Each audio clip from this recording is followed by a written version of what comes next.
So last time we were going through the molecular orbital diagram for something like oxygen, and the intent was to be able to put together some kind of visualization for where the different orbitals are, where the different electrons come in, where they're going to reside, the implications of that. And this is going to be a continuing discussion as we go through the semester. I'm going to be referring back to molecular orbital diagrams quite a bit.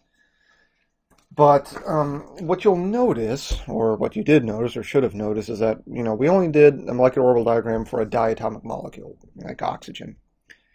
But of course, while that's going to be important, and we're actually going to immediately call back the MO diagram for oxygen as soon as we start to talk about hemoglobin, we need to look at the molecular orbital diagram for metals. Now, metals in molecular orbital diagrams, they tend to get more complex. They have access to, sp and d orbitals. So we have to account for all of those. Also, the molecular orbital diagram for the metal is going to change depending on the ligand that is bound to it. All right, so that was a lot of terms here. Let's put some thoughts on paper here, okay? So first of all, right, if we recall with our metals, there's a couple of things we have to remember with them, okay? All right, we're going to have to recall our oxidation states. That means the different metals that we're going to run into are going to have a number of variable oxidation state that they typically exist in. So what I wanted to do here real quick is just talk a little bit about common oxidation states, and then we're going to come back. We're going to do a lot of this and that and chatting and discussion. And we're going to come up and explain why certain oxidation states, why we see the most common oxidation states with these metals. All right, so let's see, do I have it loaded up in here? I usually do. Okay, cool, I do. Fantastic. All right, let me get rid of all this. Sorry, as with a lot of my lectures, it's spontaneous a bit, so apologies for that. Okay, so here's Mr. Periodic Table, one of the most important bits that we'll deal with. All right. So when we are dealing with, didn't mean to go that far. When we are dealing with biological systems, for the most part, we're going to be dealing with our 3D metals. And really, we're going to be dealing kind of, let's see, vanadium, chromium. Yeah, we got some chromium. Not too much. Vanadium, chromium, manganese, iron, very important, cobalt here and there, nickel, that's pretty common, copper, very common, and zinc, pretty darn common too. So really we're going to be dealing with vanadium through zinc there. Scandium, I don't think there's a single example of a enzyme or a protein that I've ever seen scandium in, and neither for titanium. So while we might discuss those just a little bit, in terms of the chemistry of the metals, when we're dealing with the biological metals, we're more kind of here. Molybdenum shows up in some biological systems. Tungsten shows up too, right? Let's see. I'm trying to think of some of these other ones. Not that I can really, nothing I can really think of here. Palladium and platinum, certainly not iridium. Gold, I don't think so. So let's just say the stuff in purple there will be where we spend 99.9% of our time, and we might step out of this every once in a while is what it is. But for the most part, we will be dealing with vanadium through zinc there. Okay? All right, back to it. Whoops. That's OChem. Oops, more organic chemistry. Where's my notes? My goodness. Sorry about this. All right.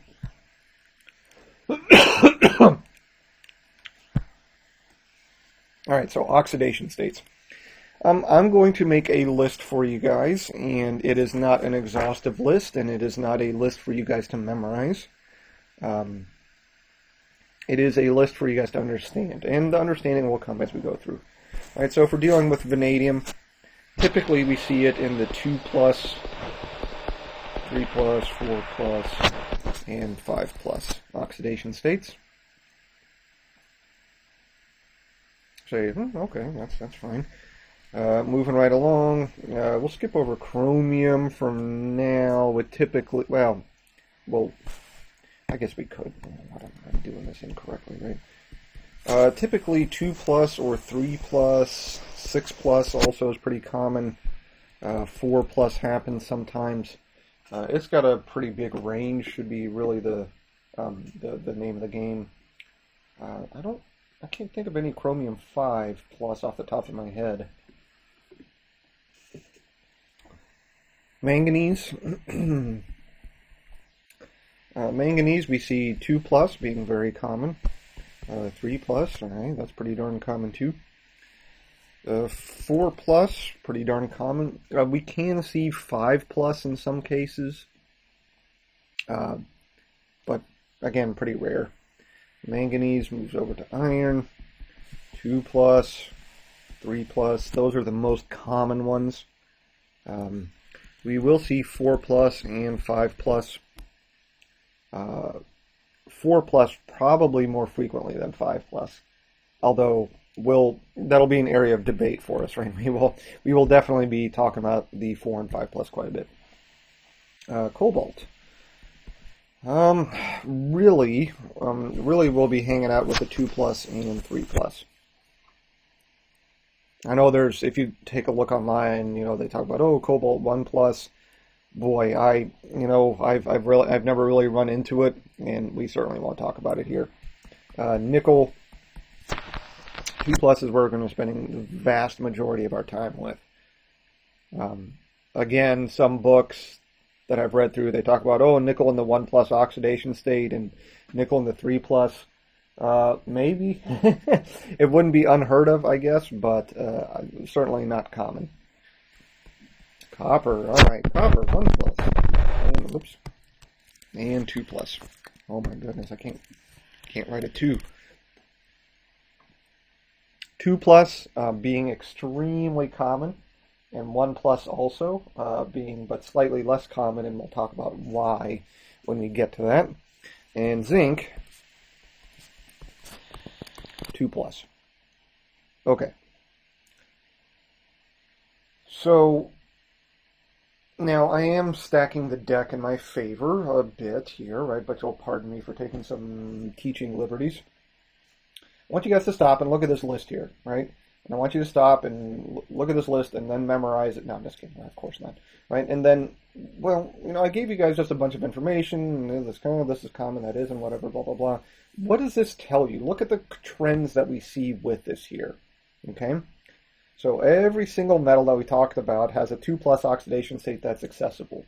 Immediately, you guys should stop and go, is that a coincidence, or is there something else going on behind the scenes? Right? Is that a coincidence, or is something else going on behind the scenes? What does an oxidation state mean, right? Remember, oxidation states are a way of us tracking the charges of atoms there, right? Due to the loss or the gain of electrons. That seems like a reasonable definition, although there's a more complex one than that. Okay. But why does it make sense that cobalt, for instance, seems to be pretty stable and happy at a 2+ oxidation state? And the answer for that comes back to the discussion that we had earlier about the electron configurations, right? So if you do the electron configuration for all of these metals, no matter where you are, right, you're always going to end up with a set of 2 electrons in the s orbitals. And as soon as you put these metals into solution, or you put them into a biological system, they're going to lose those s orbitals right there. And so that means immediately all these metals are going to gain a 2+ oxidation state. Copper being a little bit of an exception there, but we will talk about, maybe we will talk about why. Right? Remember, we've only got half of the semester, and now we're doing this online stuff here, so it's kind of throwing a little bit of a loop here into what I had planned for you guys, but that's okay. Right? But the 2+ oxidation state comes from an immediate loss of the s electrons as soon as we put a metal into solution. if you have your periodic table in front of you, you can take a look at this, right? So vanadium, chromium, and let's cut it off at iron there. Okay, as opposed to cobalt, nickel, copper, and zinc. So if I chunk the two metals here into these blocks, what do you guys notice? Well, the stuff near the beginning of the periodic table, right, the vanadium, the chromium, the manganese, excuse me, I should clarify. The stuff at the beginning of the 3D, right, the earlier 3D metals, vanadium, chromium, manganese, iron, as opposed to the later ones, cobalt, nickel, copper, and zinc, we see that the earlier ones in black there have access to a lot more oxidation states where they're happy, as opposed to the later ones where there's fewer. That's going to be important, because we can quickly think about this. Let's go to our good old buddy iron here, right? Iron mostly sits at +2, okay? But let's think about it. If I am iron within an enzyme, right, and I am coming in and I'm doing some redox chemistry, right, in theory, I could lose, or excuse me, not lose, I should be careful. I could transfer up to 3 electrons to be at a somewhat, reasonable oxidation state still. As opposed to something like nickel, where really we're not going to see it shift oxidation states all that much. And when we get to something like zinc, it's not going to change oxidation states. So really we have to think about this, which of these metals are going to be more redox active? What does it mean to only really have access to one oxidation state, and talk about transferring electrons and binding things into it? That has some implications to it, all right? So at the end of the day, we have more accessible oxidation states near the beginning of the 3D as opposed to the end of the 3D metals, okay? All right. So now, and then we'll have to do a little bit of, let's say, explanation before I can come back and explain, okay, well, if you don't want me to memorize this, how can I know, right? So we'll get back to that, don't worry, okay? So I'm not going to make you guys memorize something. All right, well, some stuff, but anyway, I'm rambling now for no reason.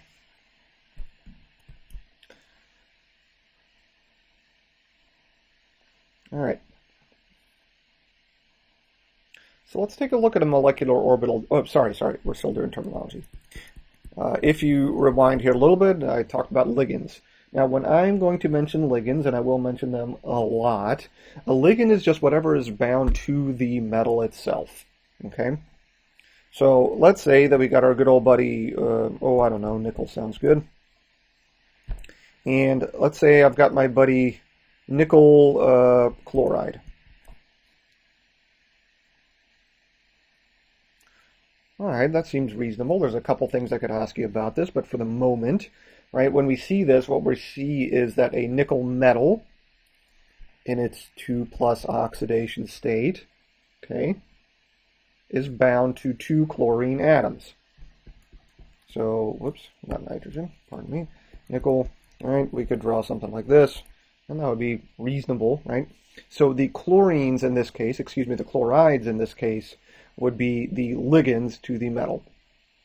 And there are a wide variety of ligands, okay? From the charged ligands, stuff like chlorides, bromides, iodides, oxides, nitrides, okay?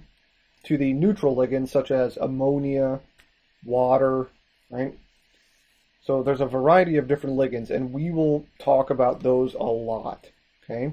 Now, ligands are sometimes used interchangeably with the word substrate in in bioinorganic or even biochem. I'm sure, right? I'll be very honest. I'm sure there's some technical definition between the two.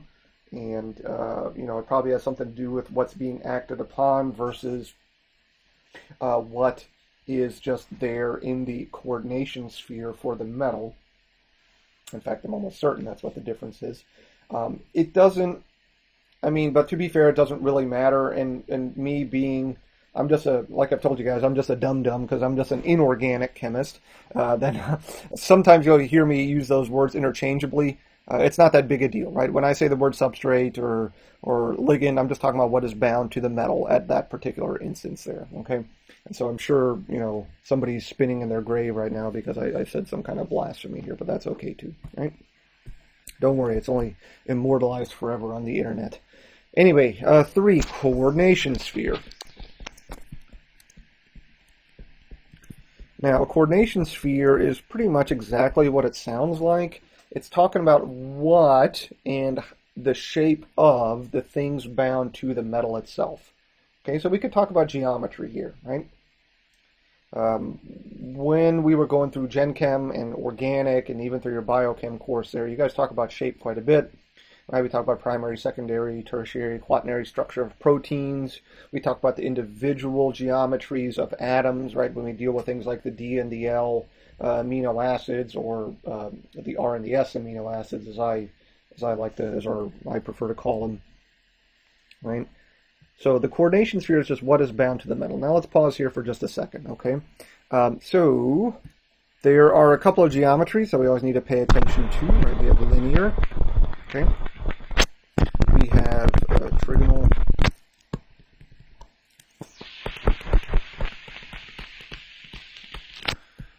planar, we have tetrahedral. I have no idea why I'm struggling with writing today. Okay, so linear, trigonal, planar, and tetrahedral. Really, I mean, we spent so much time here in these, right? This is kind of the realm of organic chemistry, right? So really, we spent a bunch of time here talking about these. And I'm not diminishing that. I'm just saying, just remember, I'm not going to go over that too much here. That's all I mean. When we get into the realm of metals, however, right, then we can start to add some more geometries. Okay, trigonal, BiPyramidal,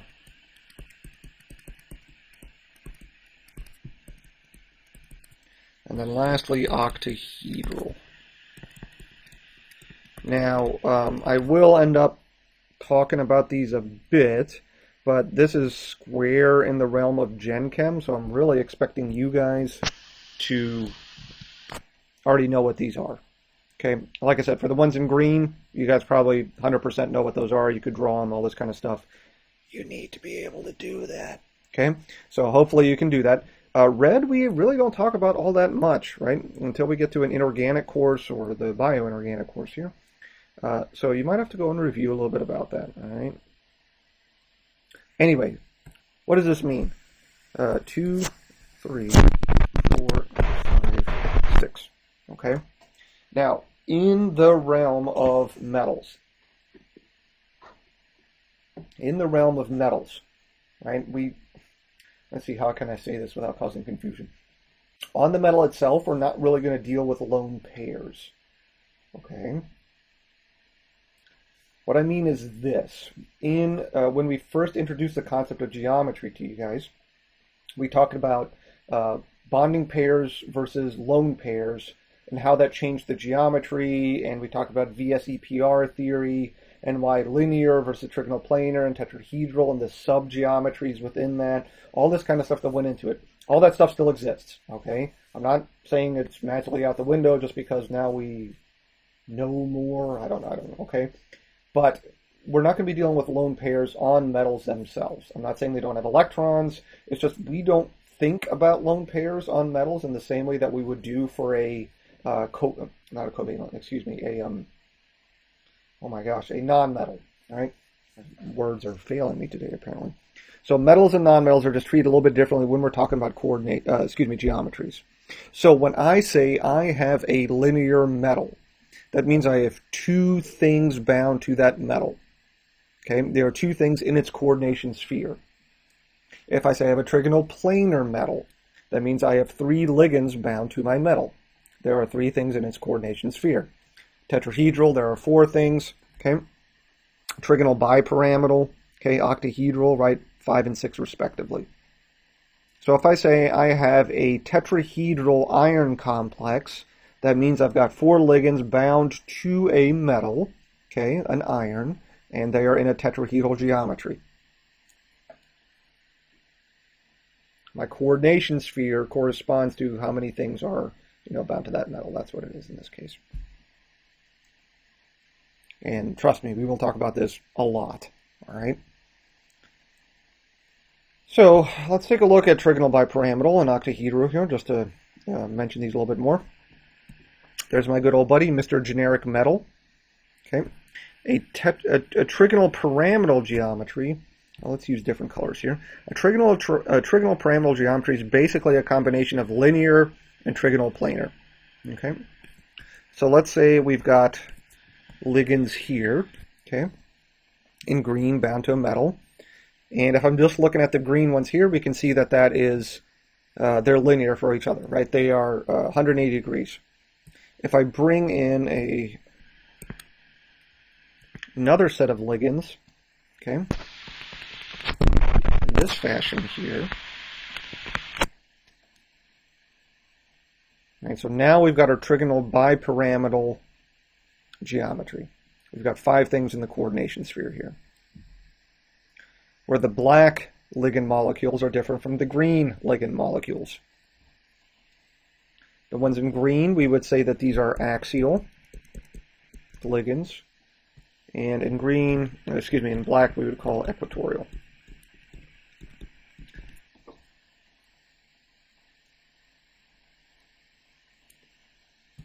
All right.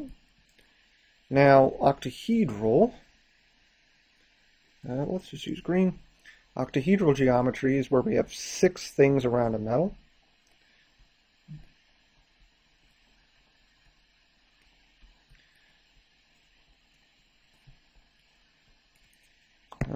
Let me change colors here for just a second, just so I can discuss with you guys here. Okay. So this would be a representation of octahedral.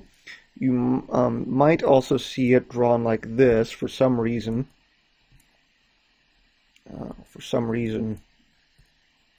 People prefer it.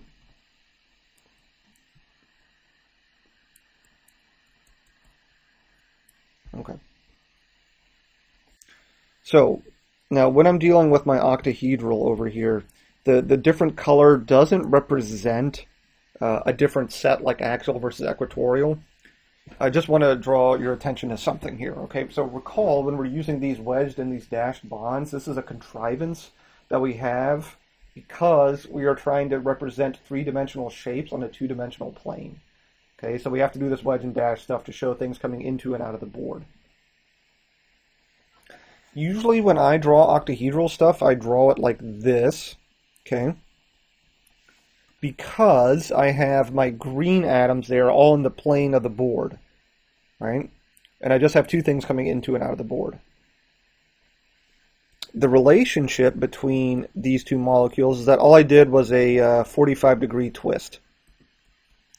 So if you imagine rotating around this molecule there, right, just by 45 degrees basically, then I'll start to move things around into, where all 4 of those purple things are coming into and out of the board. What difference does it make? None, right? It really doesn't. I'm just showing you guys the 2 representations here, all right?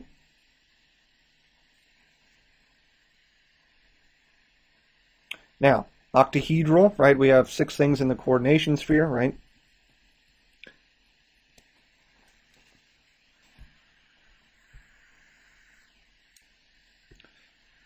Tetrahedral and octahedral, okay?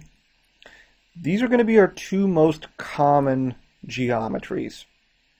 Tetrahedral and octahedral. Those are going to be our 2 most common geometries that we run into. So we're going to see metals in tetrahedral and octahedral geometries quite a bit. And there's going to be some consequences for this. We'll see trigonal bipyramidal quite a bit too, but we'll talk about, I think we'll run into at least one example of it. And so we'll talk about what the difference is between that and some of the consequences that come out of trigonal bipyramidal geometries.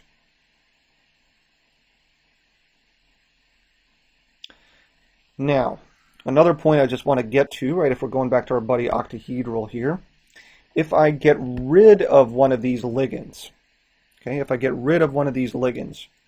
now I'm in a square pyramidal, right, I'm in a square pyramidal geometry. I have 5 things in my coordination sphere, which means I have an empty, right, I have an empty place where I could fit a ligand, or a substrate could come in and bind to that metal. And that's going to be important. So when you hear me say the term, I have an open coordination sphere, right?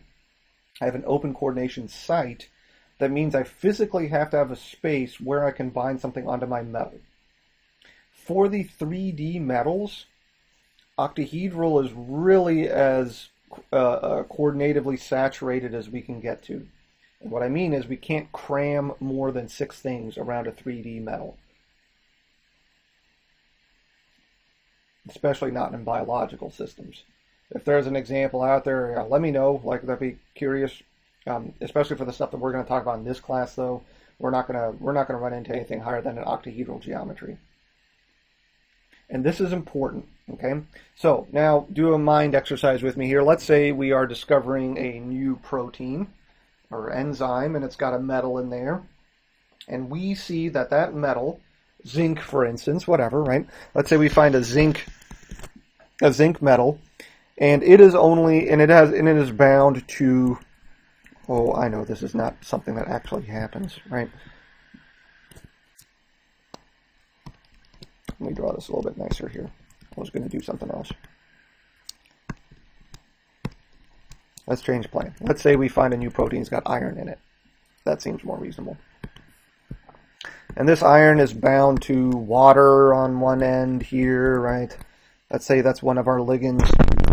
Let's say it's bound to an oxygen, right, from one of our amino acids on the other end.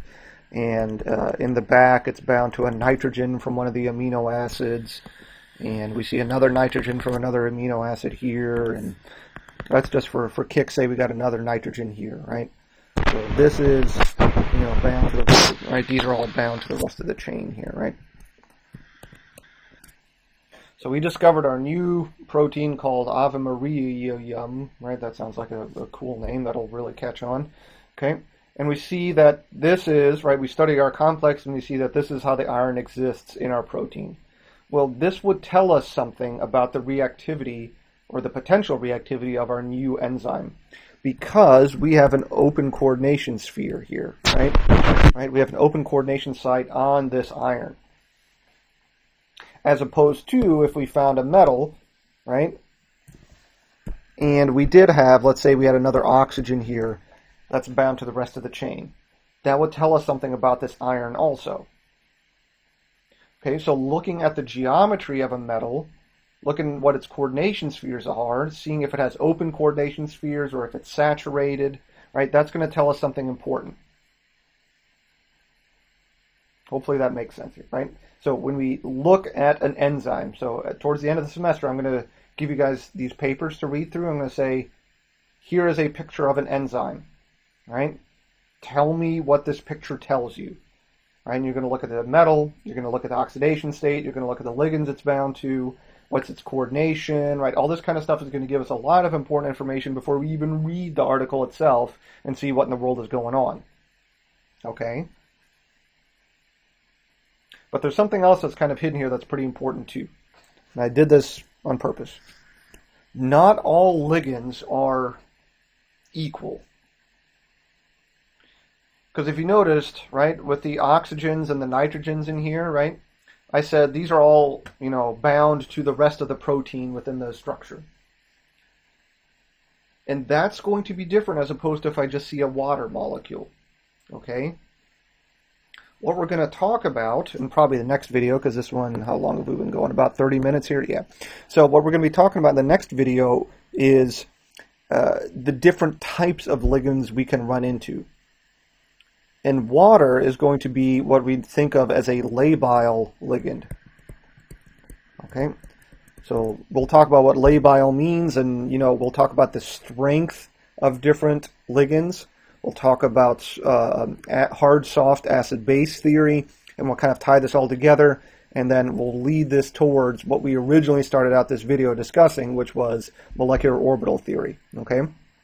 So there's a lot that goes into the molecular orbital theory of metals. So right now, terminology in this video is basically what we're going through and discussing oxidation states and geometries and all that. Okay, I will see you guys on the next video then.